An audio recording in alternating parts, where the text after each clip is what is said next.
ഇപ്പോൾ സദാനന്ദ മാസ്റ്ററിലേക്ക് തിരിച്ചു പോവുകയാണ്. മാസ്റ്റർ, ഈ ബാബറിൻ്റെ സൈന്യാധിപനായ മിർബാക്കിയോട് എതിരിട്ട് ജീവത്യാഗം ചെയ്തതെന്ന് ഏതാണ്ട് 90,000 വരുന്ന പൂർവികരുടെ അവരുടെ ഒരു നാമത്തിൽ ഉഗ്രപ്രതിജ്ഞ ചെയ്ത സൂര്യവംശി ക്ഷത്രിയർ, അവരുടെ ഒരു പ്രതിജ്ഞയുടെ ആ ഒരു ഇതുകൂടി നാളെ അവസാനിക്കുകയാണ്. അതൊക്കെ പറഞ്ഞാണ് നമ്മൾ തുടങ്ങിയത്. എന്തായാലും താങ്കൾ പറഞ്ഞ പോലെയാണ് ഈ ബാബർ പണിത ആ കെട്ടിടമുണ്ടല്ലോ, അതിന് ഇസ്ലാമിൻ്റെ പാരമ്പര്യമോ ഒപ്പം തന്നെ ചരിത്രത്തിൻ്റെ പിൻബലമോ ഇല്ലെന്ന പ്രശസ്ത ചരിത്രകാരൻ ശ്രീ KK മുഹമ്മദ് സുപ്രീം കോടതിയെ ബോധ്യപ്പെടുത്തിയതാണ്. കോടതി വിധി വരാൻ അതുകൂടി ഏറെ നിർണായകമായതുമാണ്. എന്തായാലും താങ്കൾ അതിനെക്കുറിച്ച് പറഞ്ഞു വരികയായിരുന്നു. പക്ഷേ ചില ചുവപ്പൻ ചരിത്രകാരന്മാർ ചരിത്രം തിരുത്തി എഴുതാൻ ശ്രമിക്കുകയൊക്കെ ചെയ്തു. അത് വൃഥാവിലായി എന്നുള്ളതാണ്. നമുക്കിനി മണിക്കൂറുകൾ മാത്രമേ ഉള്ളൂ രാമക്ഷേത്ര പ്രതിഷ്ഠയ്ക്ക് എന്ന് പറഞ്ഞുകൊണ്ട് ഇപ്പോൾ ഈ സംസാരിക്കുന്ന ആ ഒരു സാഹചര്യം അതിലേക്ക് കൂടിയാണ്. താങ്കൾ അതിനെക്കുറിച്ച് തന്നെയാണ് പറഞ്ഞു വന്നത്. തുടർന്നോളൂ.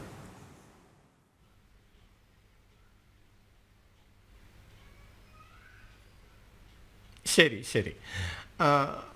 അതായത് നമ്മൾ പറഞ്ഞു വന്നത് അയോധ്യയിൽ എന്താണ് സംഭവിച്ചത് എന്നതിൻ്റെ ഒരു ചെറിയ പശ്ചാത്തലമാണ്.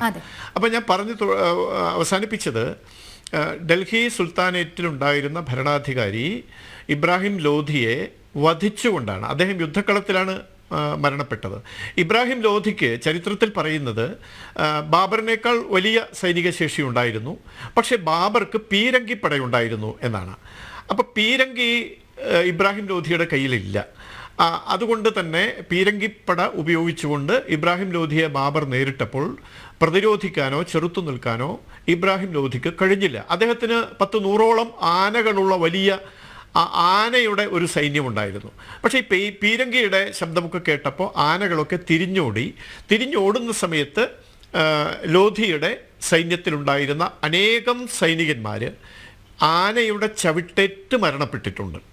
ഇങ്ങനെ സൈന്യമെല്ലാം ചിന്നിച്ചിതറിയപ്പോൾ ഇബ്രാഹിം ലോധിക്ക് രക്ഷപ്പെടാൻ കഴിഞ്ഞില്ല. അദ്ദേഹവും ഈ പടക്കളത്തിൽ പിടഞ്ഞു മരിക്കുകയാണ്.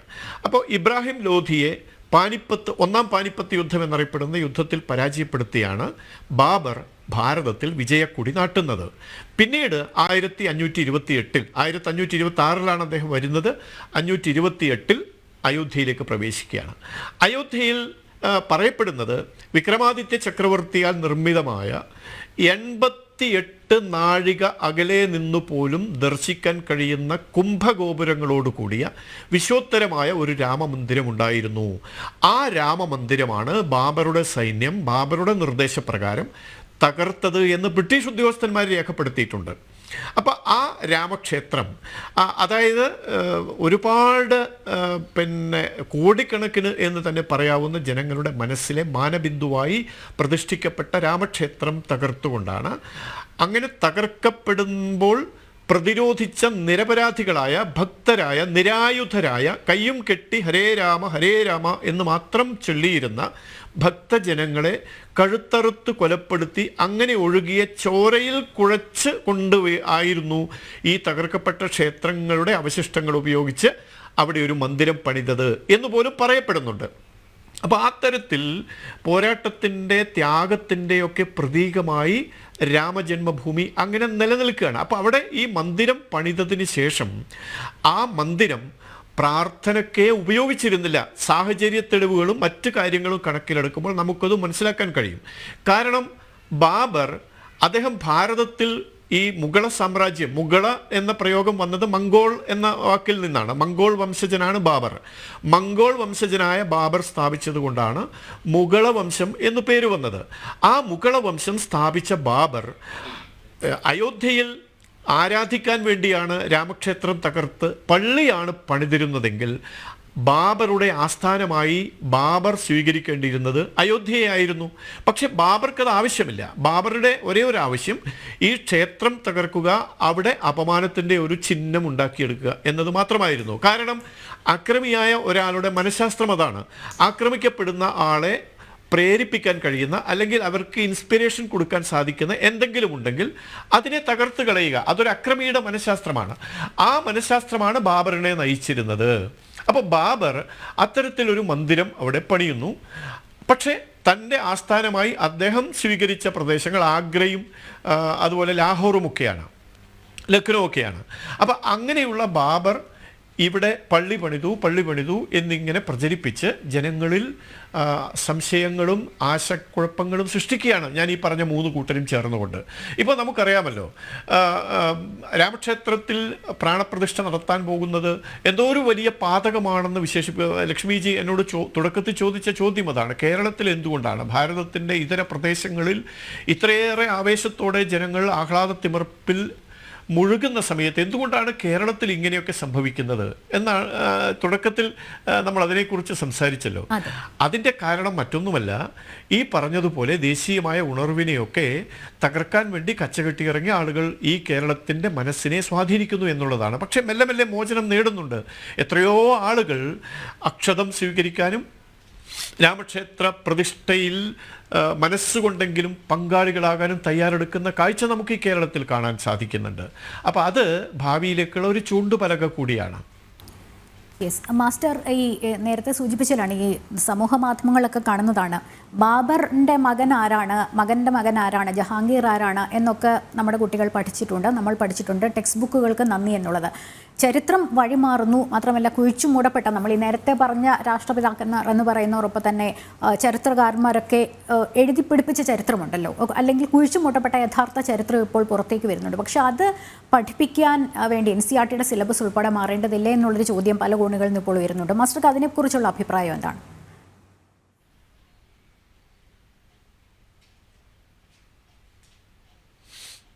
തീർച്ചയായിട്ടും ഇതുമായി ബന്ധപ്പെട്ട് ഈ 1976-77 കാലഘട്ടങ്ങളിൽ അയോധ്യയിൽ നടന്ന ഉത്ഖനനത്തിൽ പങ്കെടുത്ത ആളാണല്ലോ KK മുഹമ്മദ് സാറ്. അദ്ദേഹം പുരാവസ്തു വകുപ്പിൻ്റെ ഉയർന്ന തലത്തിൽ ഉദ്യോഗം വഹിച്ചിരുന്ന ആളാണ്. 76-77 കാലഘട്ടം എന്ന് പറയുമ്പോൾ അദ്ദേഹത്തിൻ്റെ ചെറുപ്പകാലമാണ്. ആ കാലഘട്ടത്തിൽ അദ്ദേഹം അവിടെ ഉത്ഖനനം നടത്താൻ വേണ്ടി ചെന്ന സമയത്തുള്ള അനുഭവങ്ങളൊക്കെ മാധ്യമങ്ങളുമായി പങ്കുവച്ചിട്ടുണ്ട്. ജനം TV-യിൽ തന്നെ അദ്ദേഹത്തിൻ്റെ വിശദമായ അഭിമുഖം നമ്മൾ കേട്ടതാണ്. അപ്പോൾ അദ്ദേഹം സൂചിപ്പിക്കുന്ന കാര്യം നോക്കൂ, എത്ര കേരളത്തിൽ എനിക്ക് തോന്നുന്നു അയോധ്യയുമായി ബന്ധപ്പെട്ട് രാമജന്മഭൂമിയുമായി ബന്ധപ്പെട്ട് ഏറ്റവും ആധികാരികമായി പറയാൻ കഴിയുന്നവരുടെ കൂട്ടത്തിൽ അഗ്രേസരനാണ്, ഒന്നാമനാണ് മുഹമ്മദ് സാറ്. അദ്ദേഹം പറഞ്ഞത് നമ്മളെല്ലാവരും ശ്രദ്ധിച്ചു. അദ്ദേഹം ഉത്ഖനനത്തിന് ചെന്ന സമയത്ത് ശ്രീ സദാനന്ദ മാസ്റ്റർ, ഞാൻ ഒന്നുകൂടി ഇടപെട്ടോട്ടെ. ഇപ്പോൾ സ്വാമി ചിദാനന്ദപുരി ഉണ്ട്. അദ്ദേഹം ഇപ്പോൾ അയോധ്യയിൽ നിന്ന് നമ്മളോട് സംസാരിക്കാൻ തയ്യാറാണ്. സ്വാമി ചിദാനന്ദപുരി, നമസ്കാരം. എങ്ങനെയാണ് അയോധ്യയിൽ നിന്ന് ആ ഒരു സന്തോഷം പങ്കുവയ്ക്കുന്നത് ജനം TV-യുമായി?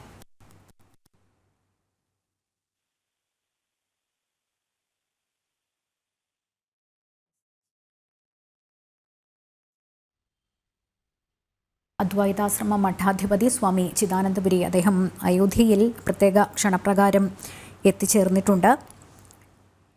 കേരളത്തിൽ നിന്നും സന്യാസി സമൂഹം അടക്കം അയോധ്യയിൽ എത്തിച്ചേർന്ന ഒരു സാഹചര്യമുണ്ട്. ക്ഷേത്ര ട്രസ്റ്റിൻ്റെയും ഒപ്പം തന്നെ UP സർക്കാരിൻ്റെയും ഒക്കെ ക്ഷണപ്രകാരം എത്തിച്ചേർന്നിട്ടുള്ള സ്വാമിമാരുടെ സംഘം, വിവിധ സംസ്ഥാനങ്ങളിൽ നിന്നുള്ളവർ അയോധ്യയിലെത്തി. കേരളത്തിൽ നിന്നുള്ള സന്യാസിമാരുടെ സംഘവും രാമക്ഷേത്ര ട്രസ്റ്റിൻ്റെ ക്ഷണപ്രകാരം എത്തിയവരും UP സർക്കാർ അതിഥികളായെത്തിയവരും രാമജന്മഭൂമിയിലുണ്ട്. ചടങ്ങിലാകെ 50ഓളം മലയാളികൾ പങ്കെടുക്കും എന്നുള്ളതാണ് അറിയാൻ സാധിക്കുന്നത്. ചിദാനന്ദപുരി സ്വാമികളുടെ പ്രതികരണം അല്പസമയത്തിന് ശേഷം പ്രതീക്ഷിക്കുന്നു. വീണ്ടും സദാനന്ദ മാസ്റ്ററിലേക്കാണ്. മാസ്റ്റർ, ശ്രീ KK മുഹമ്മദിൻ്റെ ഒഴിവാക്കാൻ സാധിക്കാത്തൊരു പങ്ക് താങ്കൾ അതിനെക്കുറിച്ച് പറഞ്ഞുകൊണ്ടിരിക്കുകയായിരുന്നു. ദയവായി തുടർന്നോളൂ.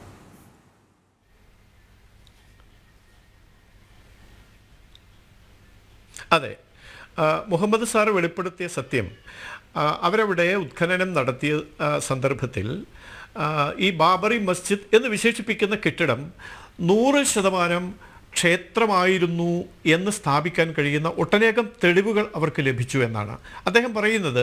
അന്ന് 12ഓളം തൂണുകൾ നമ്മുടെ ഹൈന്ദവ ക്ഷേത്രങ്ങളിലൊക്കെ കാണുന്ന തരത്തിലുള്ള ശില്പങ്ങളോട് കൂടിയിട്ടുള്ള, അല്ലെങ്കിൽ അതുപോലെയുള്ള ആലേഖനത്തോട് കൂടിയിട്ടുള്ള 12 തൂണുകൾ കണ്ടെത്താൻ സാധിച്ചു എന്നാണ്. അതുപോലെ ഹൈന്ദവ ക്ഷേത്രങ്ങളിൽ വിഗ്രഹങ്ങളെ കുളിപ്പിക്കുക എന്നൊരു ചടങ്ങുണ്ട്. എല്ലാ ദിവസവും പൂജ തുടങ്ങുന്നതിന് മുമ്പ് വിഗ്രഹങ്ങൾ അഭിഷേകം നടത്തുക, കുളിപ്പിക്കുക, അതൊക്കെയുണ്ട്.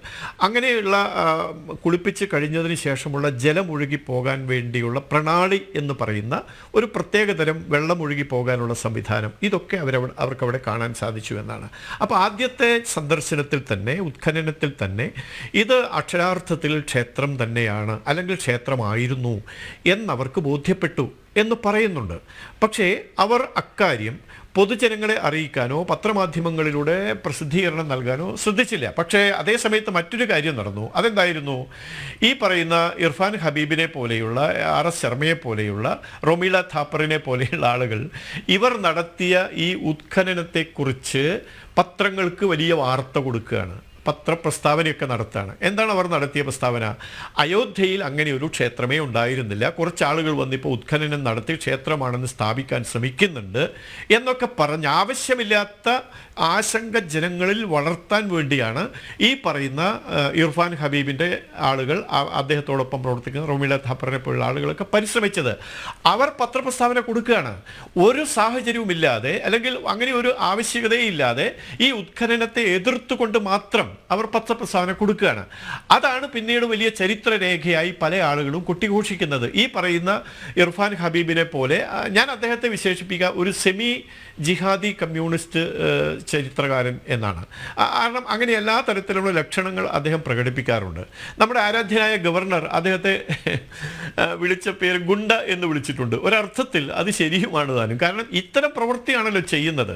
അപ്പോൾ ഈ പറയുന്ന സമൂഹത്തിൽ അസ്വസ്ഥതകൾ ഉണ്ടാക്കുന്ന, സമൂഹത്തിൽ അനാവശ്യമായ ആശങ്കകൾ ഉണ്ടാക്കുന്ന, ജനങ്ങളെ പരസ്പരം ഭിന്നിപ്പിക്കാൻ സാധിക്കുന്ന എന്തെല്ലാം കിട്ടുമോ അതൊക്കെ എടുത്ത് പ്രയോഗിക്കാൻ ശ്രമിക്കുന്ന ആളുകൾ ആ തരത്തിൽപ്പെട്ട ആളുകൾ തന്നെയാണ്.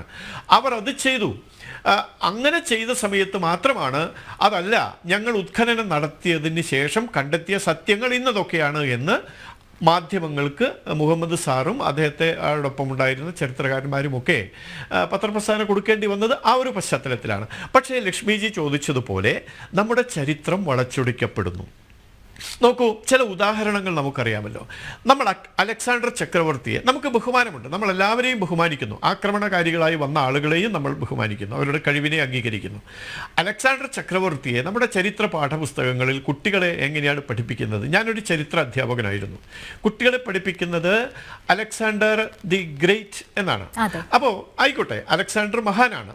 പക്ഷേ നമ്മുടെ ഭാരതത്തിൽ അദ്ദേഹം വന്നിട്ട് എന്ത് ചെയ്തു? അദ്ദേഹം അതെ, അധിനിവേശത്തിൻ്റെ, ആക്രമണത്തിൻ്റെ ഒക്കെ പ്രതീകമായിട്ടാണ് കടന്നു വന്നത്. അങ്ങനെയുള്ള ഒരു ചക്രവർത്തിയെ മഹാൻ എന്ന് വിളിക്കാനുള്ള മനസ്സ് നമ്മുടെ കുട്ടികളിൽ വളർത്തിക്കൊണ്ടുവരികയാണ്. അപ്പോൾ ഈ ഒരു വൈകല്യം, ഈ ഒരു വൈകൃതം നമ്മുടെ ചരിത്രത്തെ ആകെ ബാധിച്ചിട്ടുണ്ട്. ഇപ്പോൾ നമ്മൾ നോക്കൂ, 500 വർഷം മുമ്പ് ബാബർ രാമക്ഷേത്രം തകർത്തു എന്നതിന് തെളിവില്ലെന്ന് പറയുന്നവർ 5000 വർഷം മുമ്പ് ആര്യന്മാർ ഇവിടേക്ക് അധിനിവേശം നടത്തി എന്ന് പറയാൻ യാതൊരു മടിയും കാണിക്കാത്തവരാണ്. അതിനവർക്ക് ചരിത്രത്തിൻ്റെ സാക്ഷ്യം ആവശ്യമില്ല. കെട്ടുകഥകളാവാം, അല്ലെങ്കിൽ കേട്ടുകേൾവികളാകാം. അവരത് സ്ഥാപിക്കുന്നു. 5000 വർഷം മുമ്പ് നടന്ന ആര്യൻ അധിനിവേശം സത്യമാണെന്ന് പ്രചരിപ്പിക്കുന്നവർ 500 വർഷം മുമ്പ് നടന്ന ബാബറുടെ ആക്രമണം കളവാണ് എന്ന് പ്രചരിപ്പിക്കുന്നു. അപ്പോൾ ചരിത്രത്തെ എങ്ങോട്ടാണ് ഇവർ നയിക്കുന്നത്? ആ ചരിത്രരചന, ലക്ഷ്മിജി ചോദിച്ചത് തികച്ചും പ്രസക്തമാണ്. രാമജന്മഭൂമിയെ കുറിച്ച് ചർച്ച നടത്തുന്ന ഈ വേളയിൽ ചരിത്രത്തിൻ്റെ പുനർവായനയും പുനർരചനയും ആവശ്യമല്ലേ? തീർച്ചയായും ആവശ്യമാണ്. യഥാർത്ഥ ചരിത്രത്തിൽ പാദങ്ങൾ ഉറപ്പിച്ച് വേണം ഭാവിയെ നമ്മൾ കെട്ടിപ്പടുക്കാൻ, വർത്തമാനകാല സാഹചര്യത്തെ വിലയിരുത്താൻ. അപ്പോൾ മാത്രമേ യഥാതഥമായ തരത്തിൽ നമുക്ക് മുന്നോട്ട് പോകാൻ കഴിയൂ. അതിനുള്ള സാഹചര്യം കൂടി അയോധ്യ നമ്മുടെ മുമ്പിൽ തുറന്നു വയ്ക്കുകയാണ്.